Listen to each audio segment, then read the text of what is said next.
How's everybody doing today? Good weekend? It's a very nice weekend, wasn't it? So we have an exam in here on Wednesday, numero 3.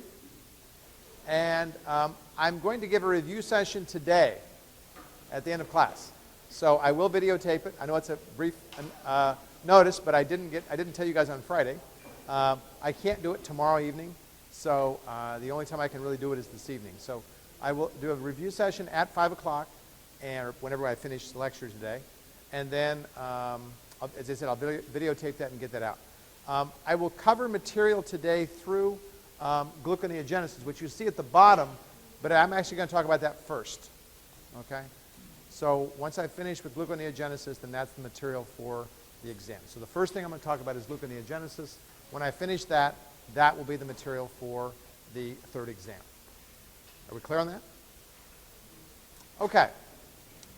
So I really should invert these two on the screen, and I haven't gotten around to doing that.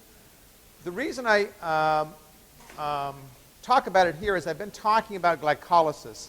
And glycolysis is obviously a very important cycle. It's how we get a little bit of energy, but more importantly, it's how we get intermediates that we can use for a lot of other things, energy being the primary one. But we can also do things like use the pyruvate that we make in glycolysis to make amino acids. So pyruvate, for example, we can convert into the amino acid alanine very easily. My nose itches. Anybody else having allergies? Okay. So that's an important consideration. What I'm going to do is I'm going to take you through the process. I'm going to talk about the Cory cycle, I'll talk about the control of pyruvate kinase, and then, as I said, that'll be the end of the material for this exam. Okay. Now, glycolysis in a lot of ways is a very easy pathway for you to learn. And the reason it's an easy pathway for you to learn is because most of the steps in glycolysis are simply reversed in gluconeogenesis. Not all of them, but most of them. All right? So in the process of gluconeogenesis, 7 of the steps of glycolysis are reversed. 7 of the 10 steps of glycolysis are reversed in doing gluconeogenesis. The other 3 steps that are not reversed use different enzymes, they use different reactions, and it takes 4 steps to complete the 3 that were done in glycolysis. One process takes 2 steps, as we will see. It's the very first one. Okay? So very important to recognize that there are some differences, but there's a lot of similarity. Now, you remember that glycolysis, I hope, was done in the cytoplasm. Most of gluconeogenesis is done in the cytoplasm, but 2 of the reactions, the very first one and the very last one, are done in a different organelle. And I'll talk about that as I go through it. Okay? So that's some very broad things, thinking about the overall pathway. And that's where I actually want to start. I want to start with the overall pathway.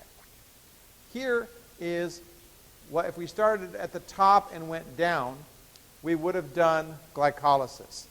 We're going to start at the bottom and work up, and that's going to be gluconeogenesis. All right?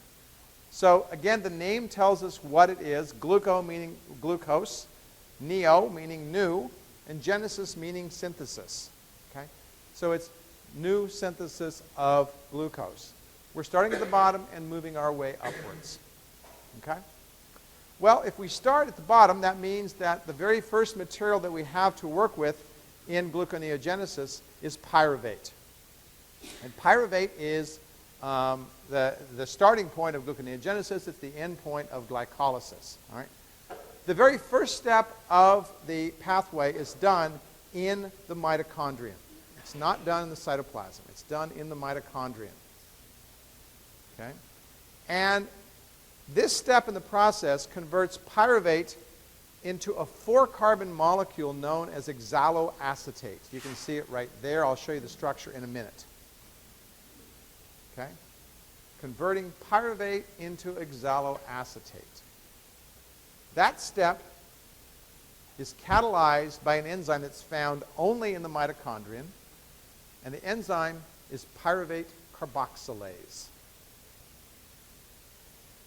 Pyruvate carboxylase. Now, I mentioned earlier in the term, what carboxylase does and what its coenzyme is. Does anybody remember what that is? What's that? Biotin. 2 points of extra credit right there. Okay? It has biotin. So carboxylases are enzymes that use the coenzyme biotin, and they are involved in what we call carboxylations.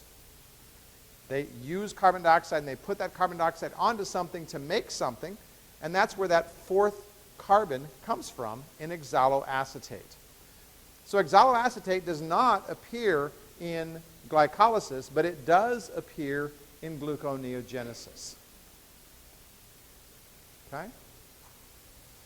This very first step is a step that requires energy. You can see ATP is used. It makes ADP. Okay? And it's not a surprise because we're working backwards in the direction of synthesizing PEP.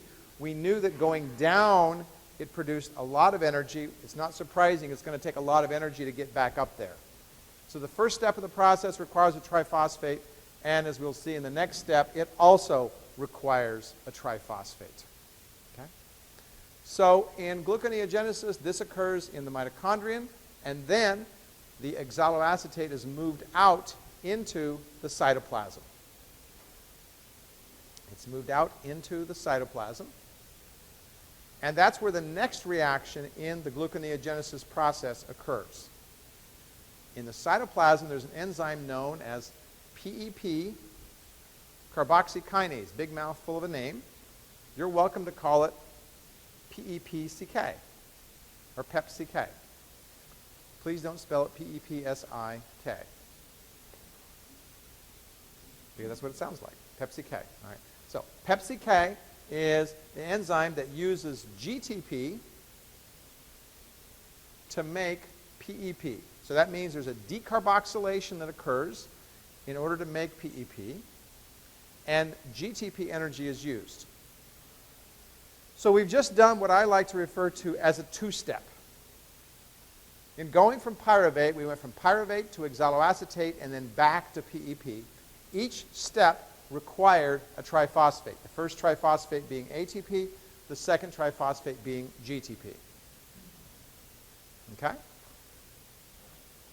That pyruvate kinase reaction going down was very energetic. We've had to use 2 triphosphates to go back upwards in the synthesis of PEP. Okay?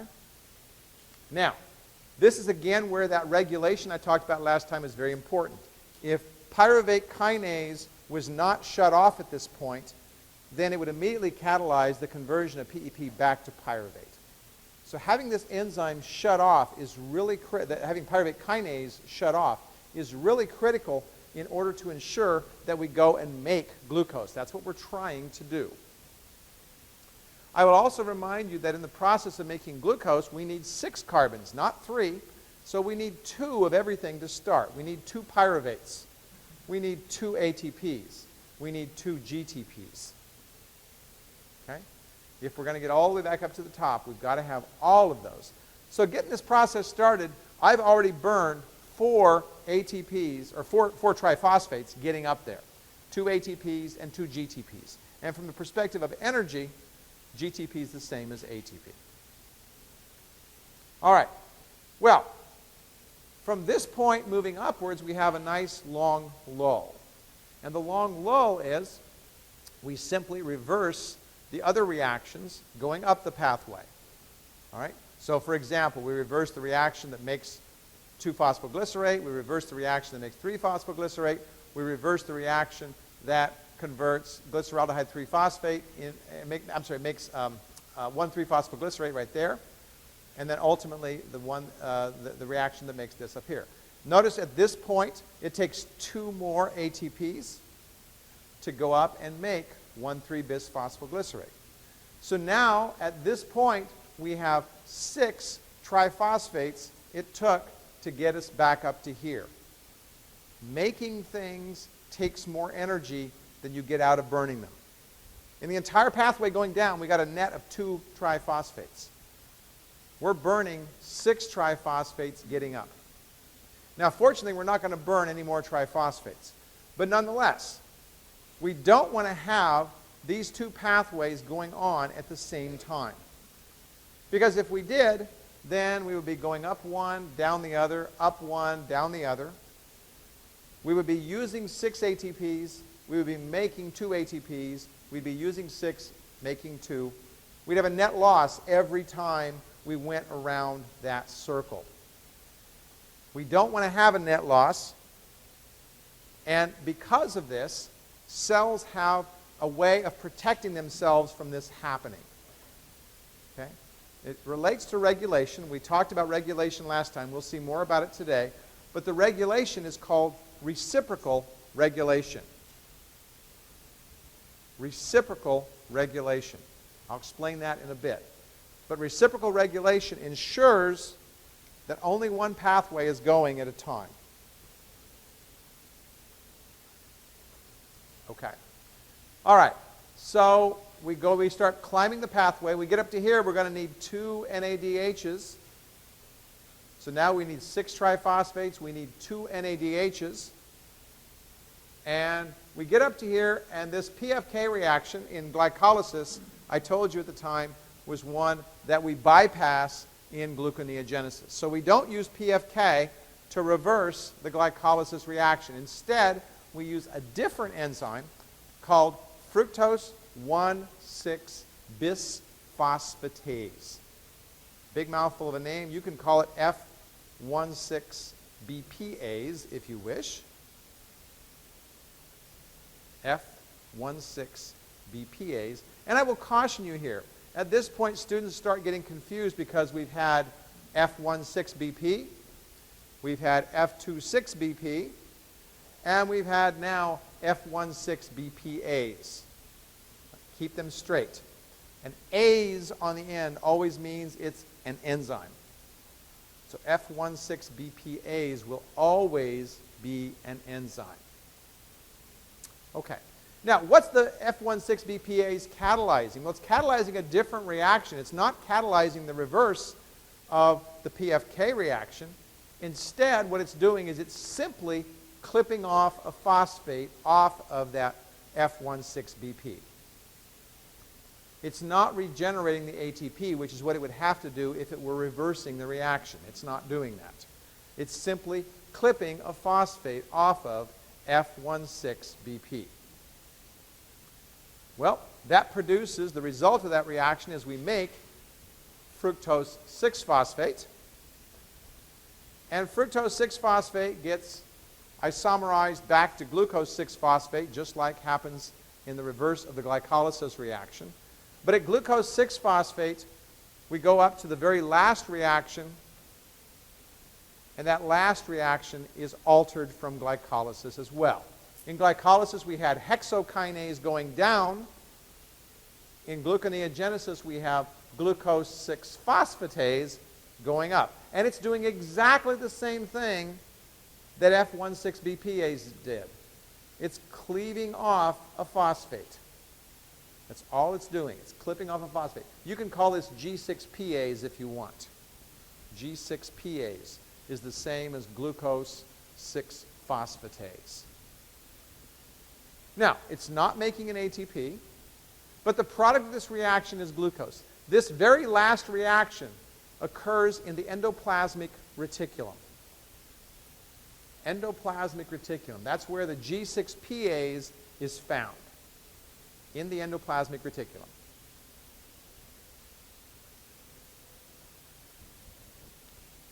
Now, that's what's there. Okay? You can see that the very first step occurs in the mitochondrion, the very last step occurs in the endoplasmic reticulum. And I should also say a word about gluconeogenesis, about where it occurs in your body. Gluconeogenesis does not occur in every cell of your body. Okay? Glycolysis occurs in every cell of your body, but your body has specialized cells for making glucose. Glucose is made primarily in your liver and in your kidney. That's the two primary places where you make glucose. Muscle cells which use glucose do not make it. They only burn it. So that means that the glucose that's in the muscle cells that we have has to be obtained from elsewhere in the body. And it comes from, again, primarily the liver and primarily from the kidney. In this class, we'll talk about it coming from the liver. Okay? All right. Now, that also affects our brain. Okay? Our brain has a lot of need for energy. You've got all those neurons up there that are firing. You've got all those nerve signals that have to be transmitted. Your brain is really dependent upon glucose. Your eyes are very dependent upon glucose. Okay? So one of the things that happens, and again, glucose has this sort of yin and yang about it, like I said. Glucose is a poison, but your body also needs glucose. So your body has some pretty careful controls to make the amount of glucose that it needs without poisoning itself. That's a pretty cool thing. We'll see that your liver is very, very careful about how much glucose it makes, and very, very careful about sensing how much glucose is out there. Okay? So it's important that we're not producing too much glucose, and the liver is very good at this. This is one of the reasons why I say that the Atkins diet, for example, makes some sense. Okay? The Atkins diet makes some sense. That is, that if you take an Atkins diet and you're getting plenty of protein, for example, and you're limiting your amount of carbohydrates, what you're doing is you're reducing the production of insulin. And insulin turns out to be involved in a lot of nasty things. It's important because it's trying to detoxify. It's taking that glucose out of your bloodstream. It's trying to detoxify that glucose. But it's also stimulating things like, cancer cells and things like that. So the less we can produce of insulin, the better off we're going to be. Insulin will also be involved in fat production. Okay? Indirectly, anyway. With the Atkins diet, you're reducing your carbohydrate intake, so you are you're having less need to make insulin to detoxify. You have less need to pull that stuff out of the bloodstream because your body is not producing giant bursts of glucose normally. If you get an emergency, yes, you want it then, but for the most part, you're not usually in an emergency. When you're sitting around doing what you're doing right here, you don't have a great need for glucose. So your body isn't making a lot of that. Okay? You could go virtually glucose-free as long as you have plenty of protein, and you would be fine because the amino acids, as we will see, can be used to make glucose. Amino acids can be used to make glucose. All right? And we avoid a lot of the problems that happen with the other stuff. We'll talk more about that later. Okay. So that's the pathway that I want you to understand here. Questions about what I've just told you?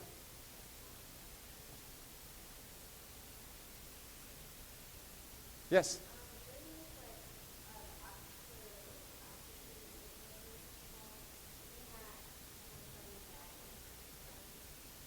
So oxaloacetate, her question is, does oxaloacetate come from a diet of carbs? Is that what you said? Okay. Oxaloacetate, as you can see right here, is actually being made from pyruvate. So you can make all of the oxaloacetate that you need. You don't need it from anywhere else. One of the ways that you can get oxaloacetate is from amino acids. So I told you that you could take pyruvate, for example, and you could make it into alanine. You can also take alanine and make it into pyruvate. So if you can take alanine and make it into pyruvate, that's one of the ways in which you can use amino acids to make glucose. If you take aspartic acid, and by the way, I'll summarize this later. I'm telling you this amino acid stuff. You don't need to know it right now. But because you asked the question, I'm answering it. You can take aspartic acid and readily convert it into oxaloacetate. And you can convert oxaloacetate into aspartate. So they're very interchangeable. So no, you do not need to have glucose to make oxaloacetate. No. Yes? The net input, very good question. So the net input here is we start with 2 pyruvates, 6 triphosphates, and 2 NADHs. Those are the net things that we need to make 1 molecule of glucose. Yes, I'll repeat that. So to make 1 molecule of glucose, you need 2 pyruvates, 6 triphosphates, and 2 NADHs. Yes, sir? Or when the molecules enter and exit the organelles, is that passive transport or is that not? So its question is when the molecules, like the glucose or the glucose 6-phosphate enters the endoplasmic reticulum, or the pyruvate enters the mitochondrion, is that active transport or passive transport? It's actually active transport, but it's a swap. So it's not something that requires a great deal of energy, no. Yes?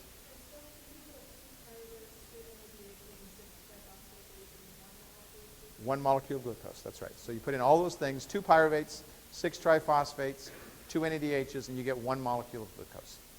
Yes?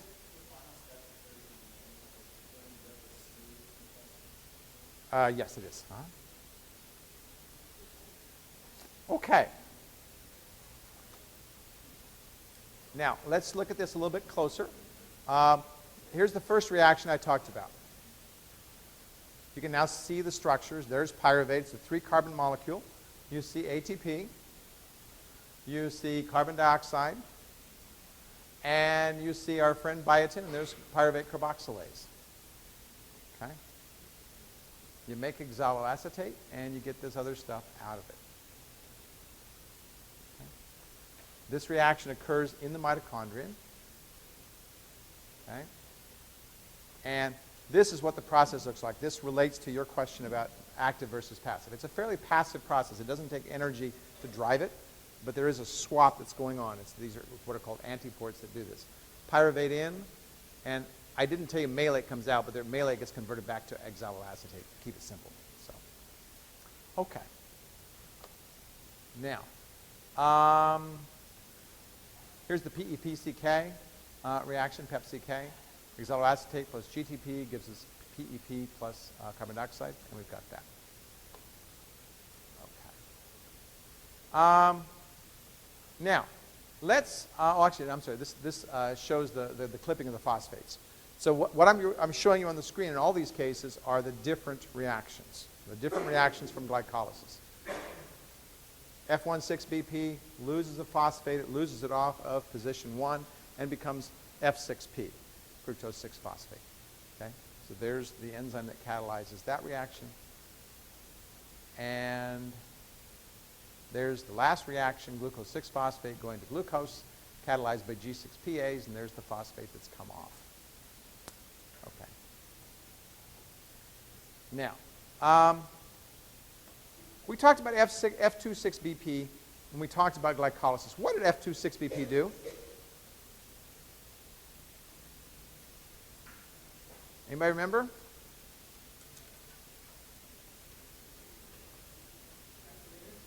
Activator of what?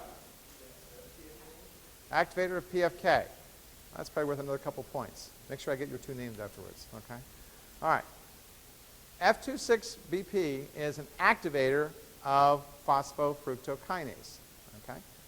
Now, this molecule, as I said, was discovered late because it was present in very, very tiny quantities inside of cells. All right?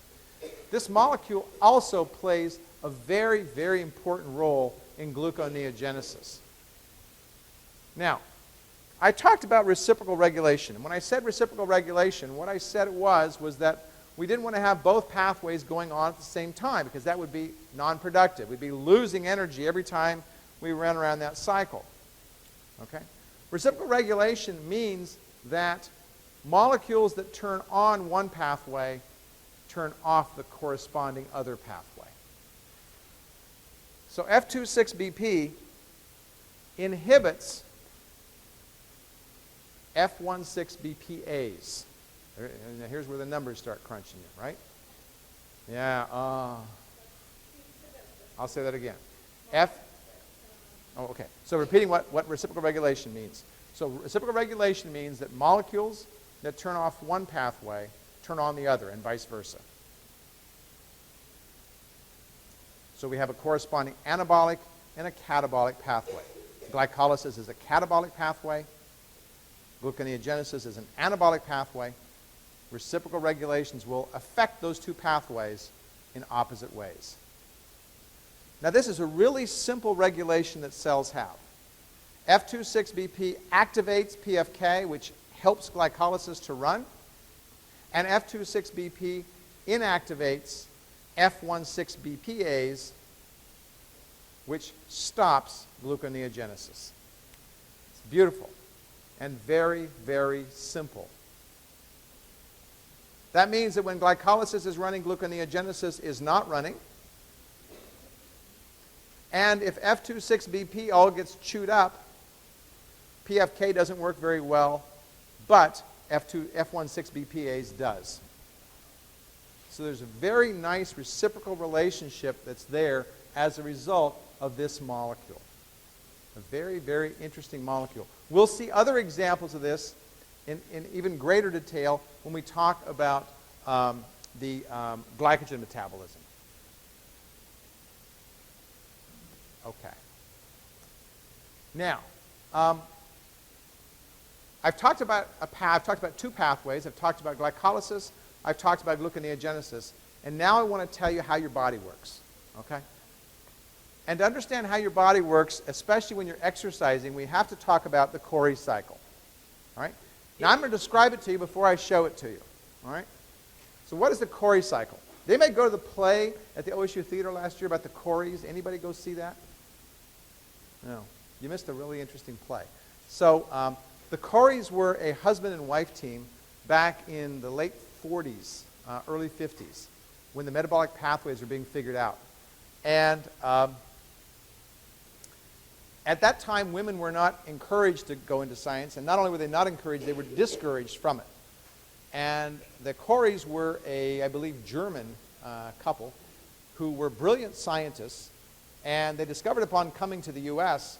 that the culture here was such that the man was given the job and the woman was very much discouraged from pursuing this because she should stay home and cook and this and that sort of stuff. Well, she was an accomplished scientist in her own right.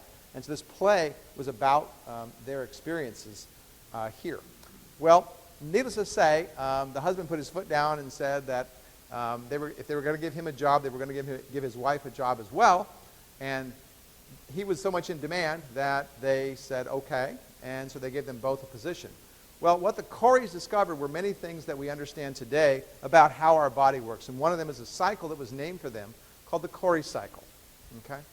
So the Cory Cycle explains how our body produces glucose when we need it. All right? So what does that mean?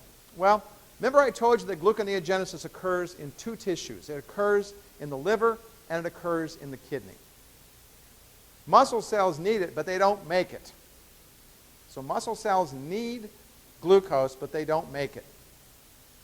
All right. So let's imagine I am going out for my morning jog. I went out for a jog this morning. And by the way, if anybody here likes to run, I like to run. So if you'd like to run in the morning, let me know. I'd be happy to run with you. I like to do that. So I run with my students a lot. In any event, let me know if you're interested in that. So I'm out for my morning run. I'm huffing and puffing. And by the way, I'm a pretty slow runner too, right? So you're going to go beat me. It's like, no, I'm a pretty slow guy, you know. All right. Look at the whole class to run. That'd be kind of cool, wouldn't it? You get everybody out there? Sometime I'm going to do that. I'm going to get a whole class to go. I think that'd be kind of a fun extra credit thing, right? No. I'm not going to do that. But anyway. So I'm out for my morning run. And I take off, and I'm going at my usual glacial pace, you know, pretty slow out there running and going and doing my thing. And I've got an old guy's heart, right? So this old guy's heart doesn't pump as well as your heart is doing. And so it doesn't take me too far before I can be running faster than, and using oxygen faster than my blood can reoxygenate my muscle cells. Well, I told you the other day that if cells don't have oxygen, they need a lot more glucose. It takes 19 times more glucose to supply those muscle cells when they're out of oxygen than it does when they're with oxygen.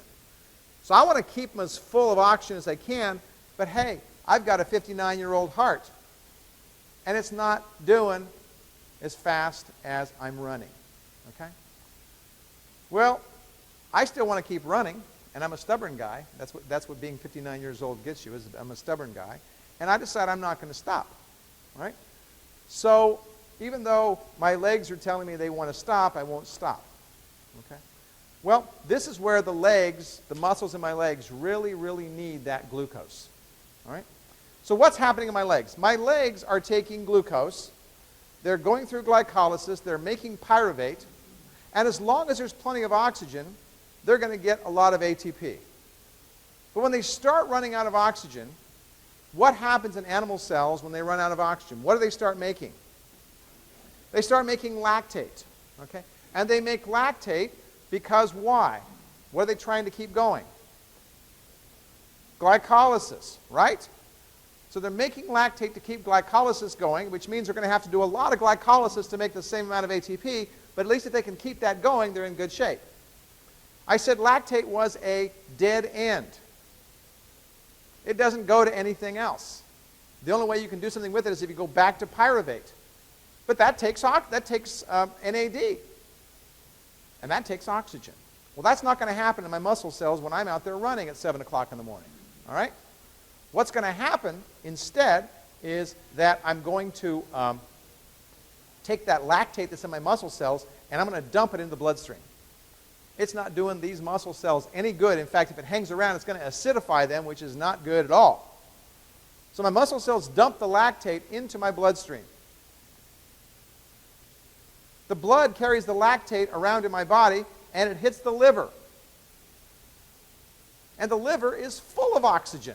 Because A, my liver is not exercising. B, the liver is getting blood very freshly off of the heart and the lungs. So there's plenty of oxygen in the liver. That means that the liver can convert lactate back into pyruvate. And since there's plenty of oxygen and plenty of energy in my liver, the liver can go through gluconeogenesis, go up the pathway. So the liver makes glucose, and the liver gets to the point where it says, I don't need all this glucose. What does it do with it? It dumps it out into the bloodstream so it goes back to the muscle cells. What you've just heard is the Cory cycle. Okay? The Cory cycle looks like this. All right? In my muscle cells, glucose is going to pyruvate, and when there's no oxygen, it goes to lactate. Lactate gets dumped into the bloodstream. It goes to the liver, and the liver says, oh, convert this back to pyruvate, let's make glucose, and it dumps it back into the bloodstream so that the muscle cells have them. Okay? That cycle gets the name of the Cory cycle because the Corys discovered part of it. Okay? It's a very cool process, and it's a way for you to keep running, or me to keep running, even though my muscle cells may be starving for oxygen. Make sense? Clear as mud? Anybody awake? You know, Monday, I can always tell Monday. Everybody just hung over from the weekend, I guess. I don't know what it is. You guys up for a joke? All right. All right. So I have to bring jokes in on Monday because it's the only way I keep people awake. All right. So there's this lady, and this lady is looking for a birthday present for her husband. Okay. And she goes to the pet store, and she walks in, and the pet store guy says, "Can I help you?" "Well, I'm looking for something for my husband for his birthday." "Well, what do you want?" She says, "I want something different." He says, "Oh, no problem." And he goes out, and he comes back with this big iguana on a leash. You know, iguanas are pretty big, right? He says, "How about this?" And she says, "No." She says, "I can't see having that around the house, you know." Okay, so he takes it back. He comes back out, and he's got this enormous boa constrictor, right? He says, "How about this?" And she says, "I don't think I want to have a snake in the house either," right? Takes it back. Well, this goes on for a whole bunch of animals, brings it out every one she doesn't like for whatever reason. finally, he's at his wit's end, and he says, I know what you need. She says, what's that? And he says, you need a crunch bird. And he says, a crunch bird? She says, what's a crunch bird? What's a crunch bird? He says, you see that little bird, that perch over there? And she looks across the room, and there's this little tiny bird sitting on a perch across the room. She says, yeah? He says, that's a crunch bird. He said, now watch this. He says, crunch bird. He says, chair. And the crunch bird jumps off of its perch, and it flies across the room, and there's this wooden chair, and it demolishes the wooden chair right there in front of her eyes in a matter of minutes. She says, that's amazing. He says, that's nothing. Crunch bird, desk. And there's a wooden desk. And the crunch bird goes off, and it does the same thing. It just demolishes the desk. She says, I got to have this. This is amazing. So she walks in. She's got the little bird on her finger, and she's walking home with the bird. It's a pretty tame bird, right? She's got the bird on her finger, and she walks in, and husband goes, Arr. She goes, honey, she says, I got you something for your birthday. He says, what is it? She says, this is a crunch bird. He looks up from his paper, and he goes, crunch bird my ass.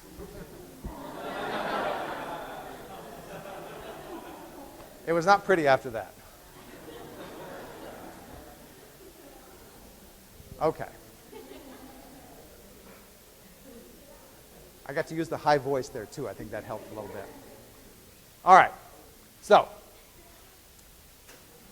let's see. Where was I before I got distracted with that? Gluconeogenesis. All right. So, the Cory cycle is really important. Yeah. It is, I believe, in the cortex. I'm not sure of that. So the cycle is just the movement of things through the body. So gluconeogenesis is part of the cycle. So wherever it occurs, it's going to be part of the Cory cycle.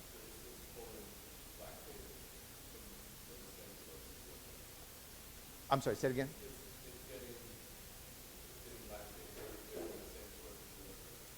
So that's right. So his question is, if this is happening in the kidney, is it getting lactate from the same source? The answer is right, yes. Because the lactate's being produced in the muscle cells and going into the bloodstream. So the Cory cycle simply refers to the fact that cells that need the glucose, in this case the muscle cells, are getting it from the tissues that make it, in this case the liver, although it could be the kidney as well.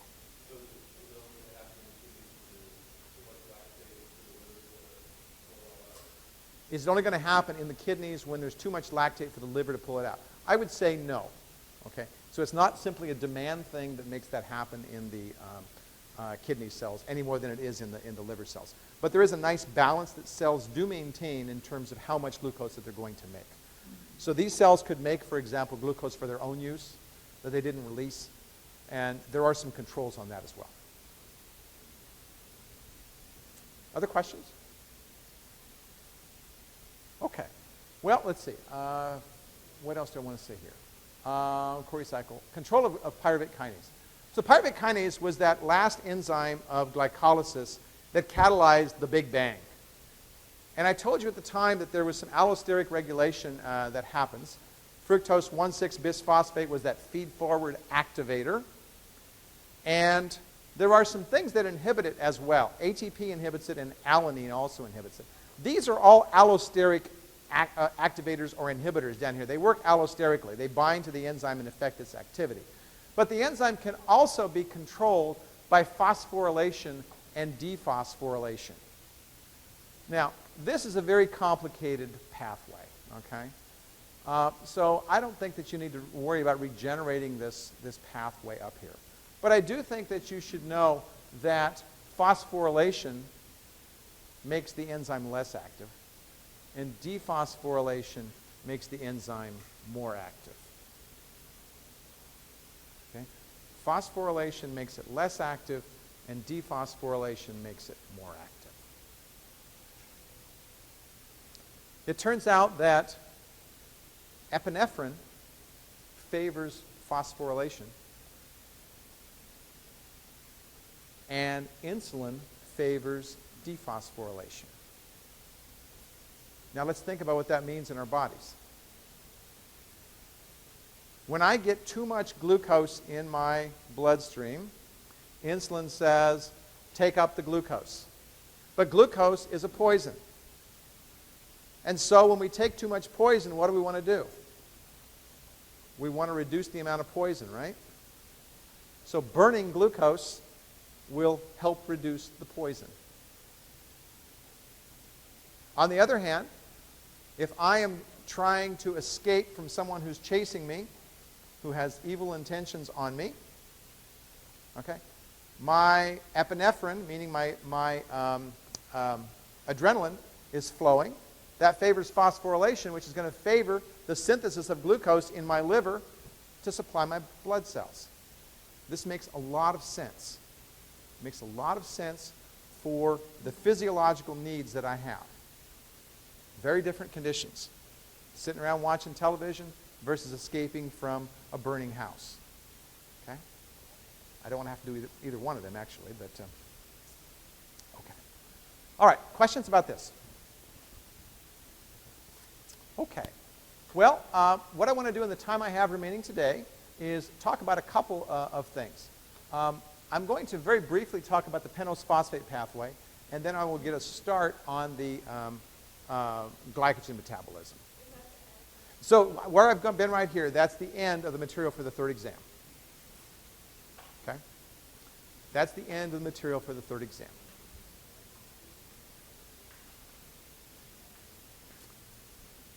So now you can just turn all your brains off, right?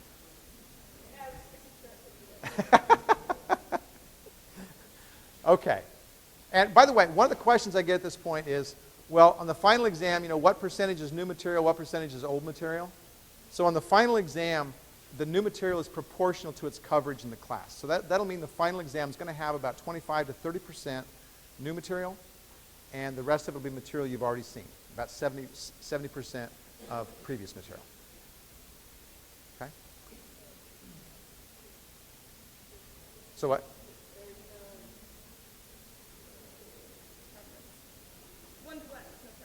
No what? No preference for a new material. There's not an excess of new material. It's all proportional to the coverage in the class. That's right. Okay. Do you ask like new questions, or What's that? do you recycle questions, or Do I recycle questions? Generally not. But I recycle topics. Okay? So one of the things I recommend that you do in preparing for the final is look at your old exams and use them as a guide for studying. You're not going to see the same questions, I can tell you that. But you will see the same topics and the same things that were before. I'm not going to go back and pick out something obscure that I haven't talked about or haven't done something with in the class on the final. That wouldn't be fair or appropriate. Okay? But you will see the same topics on the final exam, yes. You may see them in a different way. In a few cases, actually, maybe I'll do this. You guys have been a very good class. I was mentioning this to somebody earlier today. I do a thing sometimes with students over the years, and I let you write part of the final exam. Would you like to do that? Oh, yeah. Okay. So let's do that. I will ask you before the final exam, and let's give it a deadline of, I don't know, Friday of Friday of Dead Week, that you email me one question you would like to see on the final exam. And I will pick probably the top 3 or 4 of those for the final exam. Okay? So you can decide what you want that question to be on the final exam, and I will pick 3 or 4 of those. Okay? I'm not going to tell you which ones I pick, of course. But. So our question is, what kinds of questions can you write? Multiple choice, fill in the blank, or whatever. I would say write a question like the format that you've seen on the exams. Fill in the blank would probably be the most likely one to do. But you can write any of the different formats that I've used. So you could do one of those, you know, true, false ones like at the first as well. Right. My concern is, like, I've now learned, yeah, that might seem harder. So, okay, I can assure you I'm not going to pick something that's harder, all right? So I'm going to pick something that I think is fair and reasonable, but it gives you a chance to write the question, okay? That's my aim. I always want to be fair. Believe it or not, I know I seem very evil, but I really do want to be fair, okay? Okay, other questions? Yeah.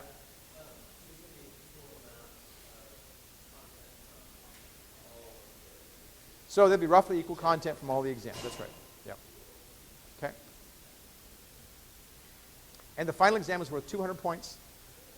and you get a note card on that. I'll tell you more about that later. Okay, so you get to use a note card in the final exam. But you have to get it from me. What's that? Okay, all right. I need to get through some material. So, pentose phosphate pathway. We're in a pathway mode here, all right?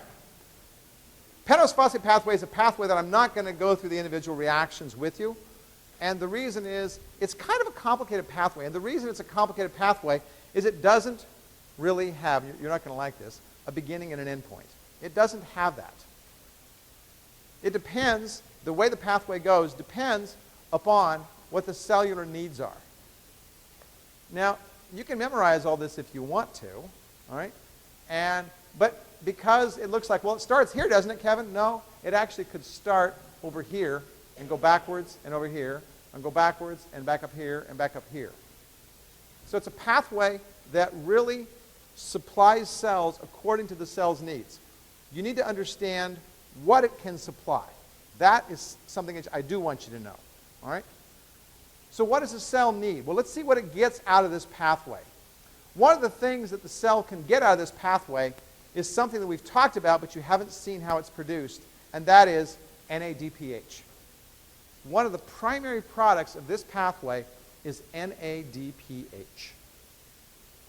Okay? Now, NADPH, you may remember I said cells use for anabolic pathways. They use it to make things.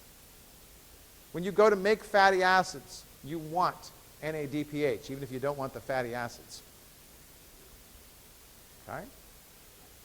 What else do we get from this pathway? We get ribose 5-phosphate right here in the middle. Notice it says nucleotide synthesis. We can use ribose 5-phosphate to make nucleotides. And this is how we get ribose for ribonucleotides. Deoxyribose comes later. Okay? There's two things that we can get out of it. Three things that we can get out is we can get a variety of sugars, including intermediates for glycolysis and gluconeogenesis. Look at those guys. We could use those for glycolysis and gluconeogenesis, depending upon, again, is the cell needing glucose or is the cell wanting to burn glucose? Okay? So those are the primary products of the pentose phosphate pathway.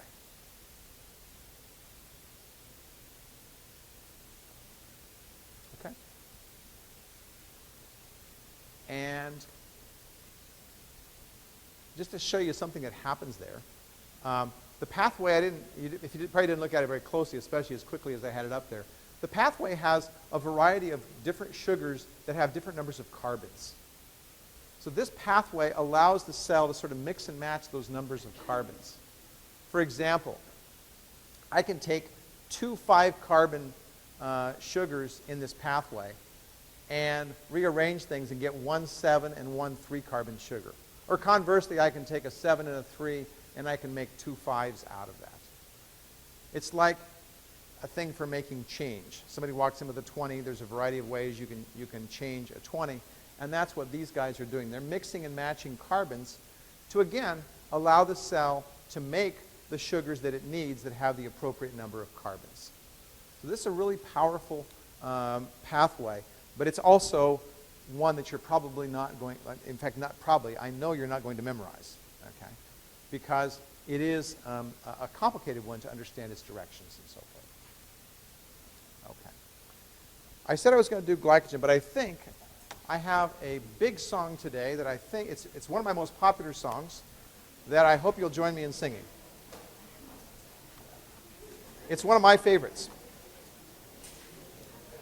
It's called Gluconeogenesis. It's to the tune of Supercalifragilisticexpialidocious, and it goes as follows. And by the way, I will have the review session after this. So, when cells have lots of ATP and NADH2, they strive to store this energy as sugar. Yes, they do. Inside of mitochondria, they start with pyruvate, carboxylating it to make oxaloacetate. Oh, gluconeogenesis is so exhilarating. Memorizing it can really be exasperating. Liver cells require it, so there's no need for debating. Gluconeogenesis is so exhilarating. Glucose, glucose, come to be. Glucose, glucose, come to be. Oxaloacetate has got to turn to PEP, employing energy that comes from breaking GTP. From there it goes to make a couple phosphoglycerates, exploiting enolase and mutase catalytic traits. Oh, gluconeogenesis is liver specialty, producing sugar for the body most admirably. 6 ATPs per glucose is the needed energy. Gluconeogenesis is liver specialty. Oh, glucose, glucose, joy to me. Glucose, glucose, joy to me. Converting phosphoglycerate to 1,3-BPG requires a phosphate that includes ATP energy. Reduction with electrons gives us all an NAD, and G3Ps isomerize to make DHAP. Oh, gluconeogenesis is anabolic bliss, reversing 7 mechanisms of glycolysis. To do well on the final, students have to learn all this.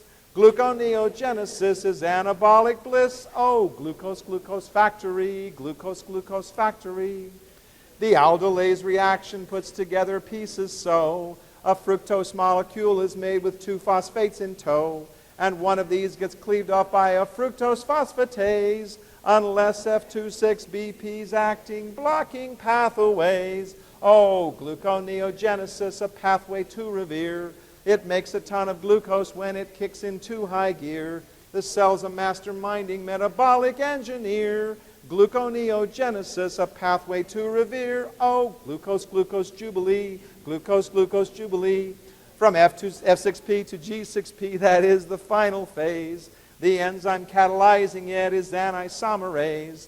Then G6P drops phosphate and a glucose it becomes inside the tiny endoplasmical reticulums. Oh, gluconeogenesis is not so very hard.